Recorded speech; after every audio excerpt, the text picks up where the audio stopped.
fellow collector, Shuki here, and I had a tweet earlier today that said, are you going to do a reaction video about all of the new Pokemon news?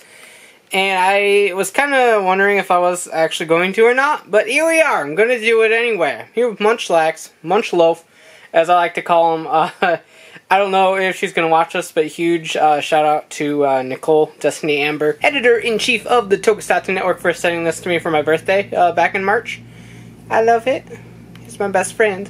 So, I digress. So, Pokemon news finally broke. We have been waiting for Pokemon Switch news for, feels like forever. It feels like since Ultra Sun and Ultra Moon came out, to be honest.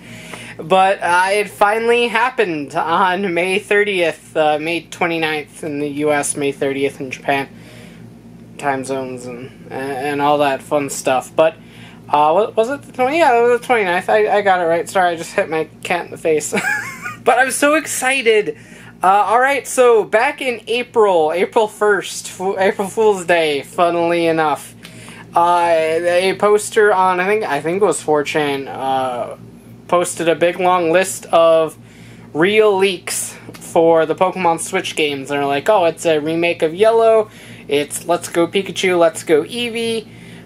There will be Go integration, catching mechanics are going to be like Go, and everyone's like, oh no, it's not going to be like that at all, that's stupid. All real. Every last bit of it was real, and it's actually kind of incredible that we've been sitting on facts for a very long time. And they were all right. They were all 100% real.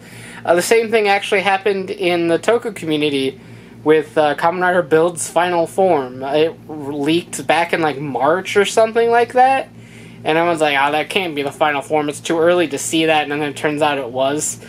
And I have a feeling some more stuff that we all think is fake might actually end up being real. But that's a story for another day. So back to Pokemon. There's been a lot of back and forth on these games. So for those that aren't in the know for whatever reason, Pokemon Let's Go Pikachu and Let's Go Eevee are the new Pokemon games set to release November 16th on the Switch. And they are indeed remakes of Pokemon Yellow. And I use the term remakes in quotation marks because we honestly don't know a whole lot about the game just yet. There are two new protagonists. One looks a lot like Red. The girl character is completely new. I don't know what they're going to call them as far as default names in the adventure manga and all that. And we don't know the gym leaders, if they're going to be the same as the normal Kanto gym leaders. I assume they're going to be. This game does only feature the original 151 Pokemon, plus one brand new Pokemon that is yet to be revealed. So that's a little bit of a bummer.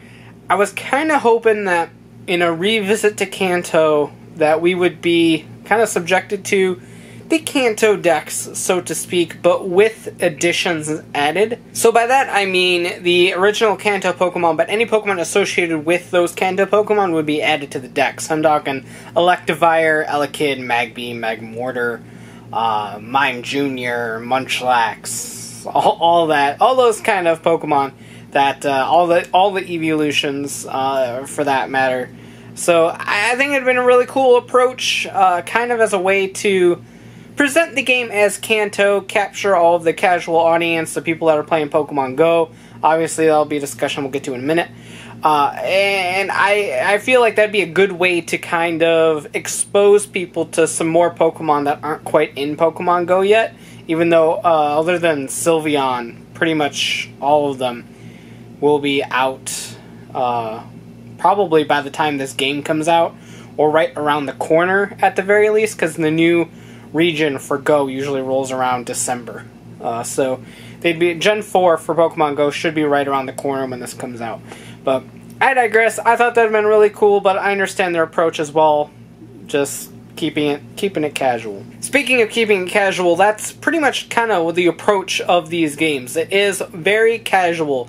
These are, I think it was Cerebi that kind of said these are like Schrodinger's Pokemon in terms of the game. We've had official reports say that this is a mainline series game And then we've also had official reports say this is like a side game. What is it? I don't know. It's a little bit of both, in the fact that it plays very similar to a mainline game. Think like XD or Coliseum. And the fact that you roam around, you catch Pokemon, you train Pokemon, you battle Pokemon.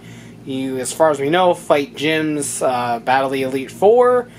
Mewtwo is confirmed to be the end boss of the game and all that. So, again, we're just making some assumptions here. But in terms of that, it does play like a mainline game. However, it has gimmicks much like the side games generally did. Like Coliseum and XD had the snagging of the enemy Pokemon, which I thought was a kind of a cool mechanic to make things a little bit different. This one, to attract the people that are playing Pokemon Go that might not have played Sun and Moon, as much to Nintendo's chagrin that they really wanted to get the people that played Go to play Sun and Moon, but a lot didn't. This is their last-ditch effort to try to convert strictly Go players to playing the mainline series games. So all the mechanics involve the Go mechanic. You hold down the button, you flick the Joy-Con, it throws a ball. As far as I know, it's not any sort of one-to-one. As far as I know, there's probably isn't even curveball mechanics. It's just simply, if you're in handheld mode, from what I understand looking at the trailer, if you're in handheld mode, you press a button, it throws a ball. So it just comes down to timing on the Go circle. And then the other one is just flicking the Joy-Con to throw the ball. Again, timing with the Go circle. So instead of battling wild Pokemon, you have that Go capture mechanic. Try to get all the people that played Go, I'm familiar with this, and just go that route. Which I, again, totally understand their approach. These aren't games for the competitive scene Pokemon players or the hardcore Pokemon fans. These are games for the Go players, for the Gen 1ers, so to speak, as much as I hate that term. These are for the people who grew up with Pokemon and are playing Pokemon Go, and it's Nintendo's way of trying to pull them back into the mainline series of Pokemon games, so that when Gen 8 or Gen 4 remakes, it's probably going to be Gen 8, let's be real, rolls around next year, because that's already confirmed, mind you, then they'll be ready to go, hopefully. They could drop off the face of the earth again, keep only playing Go, keep only playing Let's Go. At that point, Nintendo has their money. They probably don't care whether they jump on board the mainline series or not, but to them, it was probably worth the effort. Plus, I'm sure this is a very similar engine graphically to what we're going to get with Gen 8, so they have all these assets made, ready to go. I'm sure they reused a lot of baseline assets from Sun and Moon as well, probably in the animation models. Because these use very similar animation models to the ones in Pokemon Go, which used very similar animation models to the ones that were in Sun and Moon and X and Y. So they probably just kind of imported those, bumped up the graphics, made everything look good. It does look really good. I love the way it looks. But that being said, we're 10 minutes into this video. I adore these. For what they are and what they are meant to be, I adore these. These look like absolutely fun ways to experience the original Kanto story in a new way. A lot of people don't like Pokemon Go, and I understand that. Pokemon Go is not for anybody. I personally love Pokemon Go. I play it nearly every day, and the big community around it, I think, is the coolest part of Pokemon Go to me. But I digress. For those that don't like Pokemon Go, this obviously isn't something that will appeal to you. The Go integration you won't get out of it, the sending Pokemon from Go to the game to Go, which I think is something that happens, it isn't something that you will be able to take play a part of, and that could feel like a waste to you. And the Go mechanics in that regard as well are something that you might not enjoy. And I fully understand it. I get it. For me, I think it's great. It's a nice little experiment and a nice way to, again, bring in those casual Go players into the mainline series so that when Gen 8 releases next year, they might actually take a look at it as opposed to just strictly playing Pokemon Go. And I respect that, but the art style looks great. I love the concept of like a Pokemon Yellow with Pikachu or Eevee that don't evolve. They're your best friends. If I had a choice, I would pick this guy, never evolve him. I love him, he's great. And, oh my god, Burnett's in the anime is tiny and adorable, and I want to hug it and carry it around, even though it weighs like 250 pounds, but I can't carry that. But, oh, it's so cute! But unfortunately, he's not in the game. There is the Pokeball Plus accessory, which looks amazing and acts as a Joy-Con for playing the game. The little button in the middle is the joystick, and it's got a button on top, which I guess accesses everything in the game, because as far as I know, it only has that one button and the joystick. So I don't know, maybe pressing down the joystick will be a button too, I'm not really sure. But it can fully control the game with the Pokeball Plus accessory. Unfortunately, it's said to only have 3 hours of battery life, which is terrible. Nintendo, please improve that by the time this comes out. That's devastating. But you can upload Pokemon to the Pokeball Plus accessory, go for a walk, take them with you. I assume that's going to earn them experience points or something, because it says it helps the Pokemon when you take them for walks. Much like the Pokewalker accessory back in Heart Gold Soul Silver, which I also loved. That thing was great. Turned into the Wii Fit Walker thing instead, but Pokewalker was better. I digress again. But it looks adorable. If you send the Pikachu or the Eevee in there, it says their names. I assume all the other Pokemon will just say their cries, which is not nearly as exciting. So pick Pikachu or Eevee. So you can like go eat lunch and then set your Pokeball on the table and then just kind of poke it and it'll go Eevee, and it's just adorable. I need it. Oh my god, I forgot to talk about the fact that Pokemon follow you and let's go Pikachu and let's go Eevee. Oh my god, it's finally here. Finally here. And what's actually really cool is the fact that the Pikachu will always be on your shoulder and the Eevee is always on your head, or you have an option of one or the other, or head if you're a girl, shoulder if you're a guy. I don't really know, because they've always shown Pikachu with the guy and the Eevee with the girl. So I don't really know if it's Pokemon or if it's the gender of your character. I don't really know. But they're always on you. And then you can have a Pokemon follow you as well. So you can have 2 Pokemon with you at all times. Oh my god, we're finally doing it. Anyway, back to normal. So that, in a nutshell, is Let's Go Pikachu, Let's Go Eevee. I like everything that we see, and we don't know a whole lot about it yet, but I do like everything we've seen so far. 100%. I'm in for this. It'll be a fun thing to pass the time until Gen 8 rolls around next year, and I assume the hype train for Gen 8 is going to start later on this year. I assume we're going to see a Gen 8 Pokemon in the upcoming movie. They teased that the new Pokemon might have something to do with Gen 8. I use it in quotation marks. Even though I think it's going to have something to do with either Pikachu or Eevee, given the circumstances of the game. But we'll see. We will see. I just assume that hype train is going to start pretty soon. Because I remember the Sun and Moon hype train started in February. That Pokemon Day in 2016. And that was the year of my life for Pokemon in terms of hype. And I hope they do it again this year with Gen 8, or next year, rather, but yeah. They also announced Pokemon Quest, a side story for the Switch and mobile that feature block-shaped Pokemon, much like a Minecraft or Roblox kind of feel. They look a lot like if Pokemon mixed with Crossy Road, to me. And that is a really fun time-waster game. It is really neat. You kind of have a team of 3 Pokemon, you go on these little expeditions, and they kind of fight automatically, and if you poke their special attacks, they do the special attacks. It is very, very simple, but very, very addicting as well. I'm playing it kind of casually on the Switch. I do hope that it comes out on mobile relatively soon, because I feel it's a very mobile-friendly game. You pick it up, you play a level, you put it away. That kind of thing. It's not a game that's you're gonna invest hours and hours in just kind of sitting there. You could, don't get me wrong, but it's a very mobile-friendly game in that regard, and I'm looking forward to that coming out on mobile, but that's super fun, and I definitely urge you to take a look, either on the Switch right now, or when it comes out on mobile. It is entirely free. It does have, obviously, in-game purchases.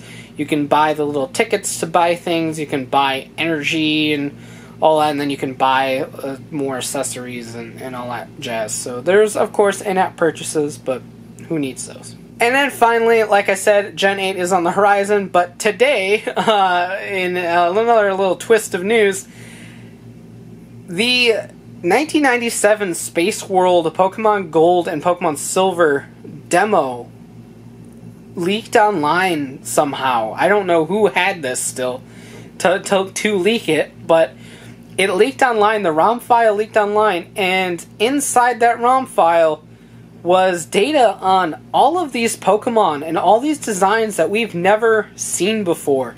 And this is hot off of one of the interviews they did, I think, online, where they showed off some initial Gen 1 Pokemon that like didn't make the cut.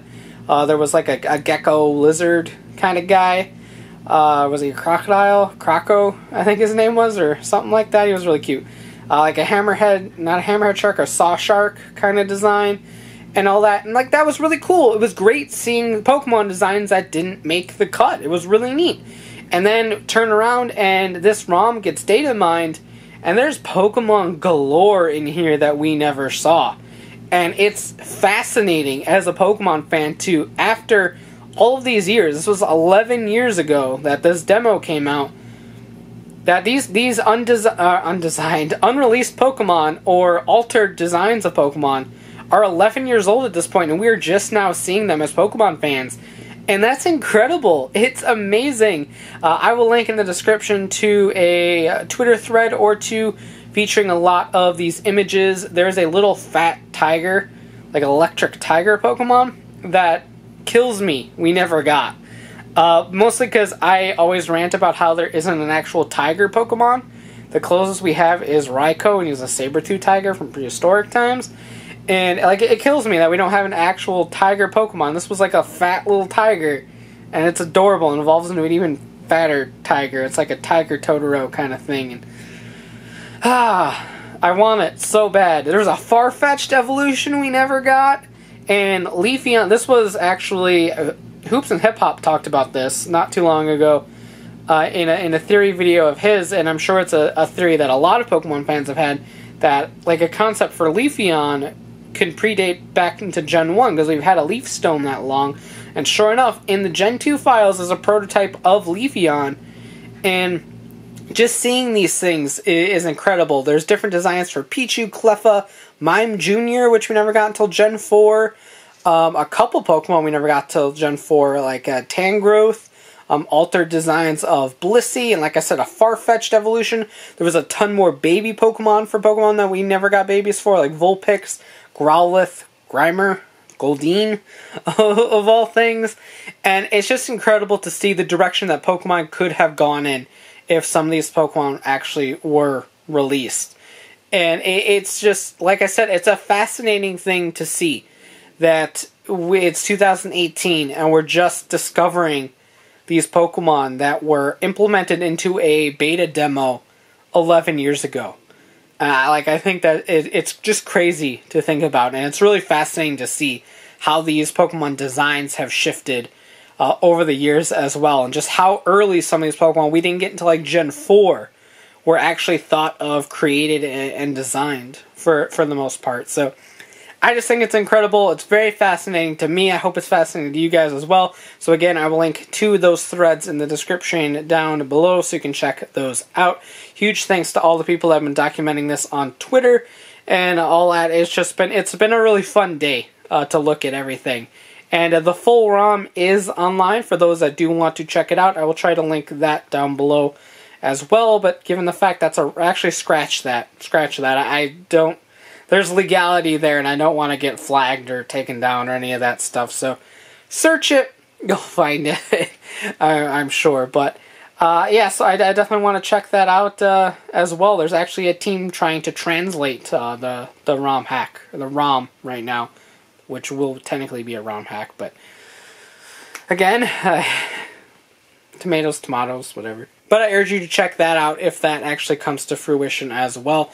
But I've been rambling for about 20 minutes. To make a long story short, I'm excited for Let's Go Pikachu, Let's Go Eevee. I'm excited for what's to come and go. Pokemon Quest looks super addicting. The beta for Gold and Silver has just been an absolute pleasure to take a look at. And everything Pokemon right now is just super duper cool.